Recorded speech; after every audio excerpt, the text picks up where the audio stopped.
मनई लांगड़ मनई सब तो लड़कवा भर लेते हैं, बूढ़ मनई कहाँ जाई। महीने से ऊपर हो गए हैं। हमका पानी का समस्या ही हम लोगों के पेपर चल रहे हैं, लाइट नहीं है तो उससे हम पढ़ नहीं पाते। एक महीने से लाइट काटी है। नमस्कार, एक बार फिर स्वागत है आपका एमपी दस्तक न्यूज में। इस वक्त की बड़ी खबर के साथ मैं हूं निवेदिता मिश्रा। क्या कभी आपने किसी ऐसी घटना का सामना किया है जहां लोग अपनी ज़िंदगी की बुनियादी अधिकारों के लिए भीख मांगने को मजबूर हैं?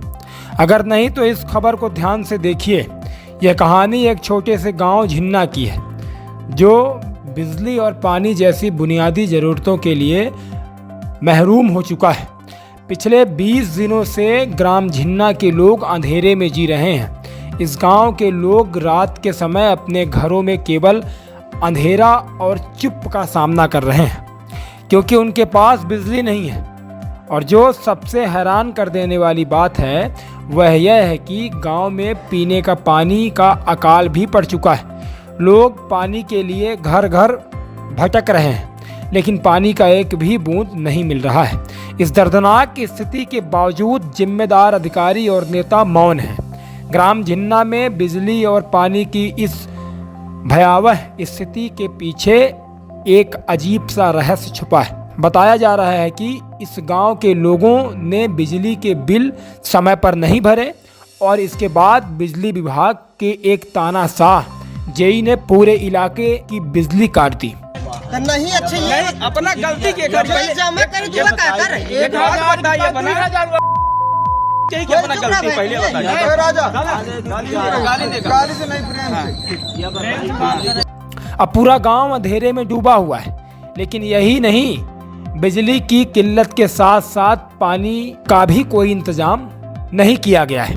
गांव के लोग पानी के लिए एक एक बूंद को तरस रहे हैं। यहाँ के बच्चे जो इस समय अर्धवार्षिक परीक्षा की तैयारी कर रहे हैं, वे भी इस संकट का शिकार हो रहे हैं। बिजली ना होने की वजह से बच्चे रात के अंधेरे में पढ़ाई करने को मजबूर हैं, जिससे उनकी पढ़ाई पूरी तरह से प्रभावित हो रही है। यही नहीं, कई बच्चे तो परीक्षा के दिन तक पढ़ाई की तैयारी नहीं कर पा रहे हैं, क्योंकि दिन में भी बिजली की कमी के कारण वे अपने घरों में ठीक ठाक से पढ़ाई नहीं कर पा रहे हैं। इस पूरी स्थिति को लेकर जब हम ग्राम झिन्ना के कुछ स्थानीय निवासियों से मिले तो उनका गुस्सा साफ तौर पर दिख रहा था। उनका कहना था कि हम कई बार संबंधित अधिकारियों से संपर्क कर चुके हैं, लेकिन कोई भी हमारी मदद के लिए आगे नहीं आया। हमका पानी का समस्या ही, हम बूढ़ मनई लांगड़ मनई सब तो लड़कवा भर लेते हैं, बूढ़ मनई कहाँ जाई। हमसे नहीं ढोबरे न गोड़ ऊँचे न हाथ ऊँचे।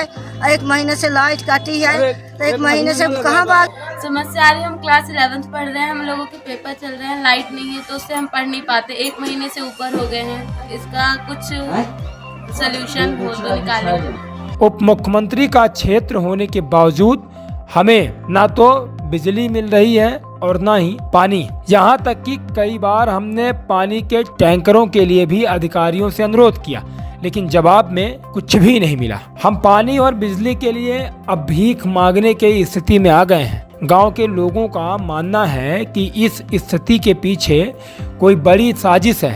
क्या यह किसी व्यक्ति का समूह द्वारा की गई जानबूझ हरकत है, ताकि इन लोगों को उनकी बुनियादी जरूरतों से वंचित किया जा सके, या सिर्फ यह एक सरकारी नाकामी का नतीजा है जो इतने बड़े संकट को न देख पा रही है। अब सवाल यह उठता है कि जब एक गांव में लोग इतनी गंभीर समस्याओं का सामना कर रहे हैं, तो क्या सरकार के वादे 24 घंटे बिजली और पानी सिर्फ शब्दों तक ही सीमित रहेंगे? क्या इस गांव के लोग इसी तरह अंधेरे में डूबे रहेंगे, या फिर कोई बड़ी कार्रवाई की जाएगी? और सबसे बड़ा सवाल कि क्या यह केवल एक ही गांव की कहानी है, या फिर पूरे क्षेत्र में कुछ और रहस्यमयी घटनाएं घटने वाली हैं? हमारी इस रिपोर्ट से एक बात साफ हो जाती है कि संकट और रहस्य दोनों ही अपनी चुप्पी तोड़े। क्या सरकारी तंत्र इस मुश्किल को हल कर पाएगा, या फिर यह समस्या और बढ़ेगी? यह सवाल अब हर किसी के दिल और दिमाग में कौंध रहा है। आगे क्या होगा? क्या इस रहस्यमयी संकट का कोई हल निकलेगा? इन सवालों का जवाब जल्द ही मिल सकेगा, लेकिन तब तक यह कहानी अनसुलझी रह जाएगी और यह गांव एक अंधेरे रहस्य की तरह पड़ा रहेगा। फिलहाल इस खबर में इतना ही, फिर मिलते हैं एक नई खबर के साथ, तब तक के लिए नमस्कार।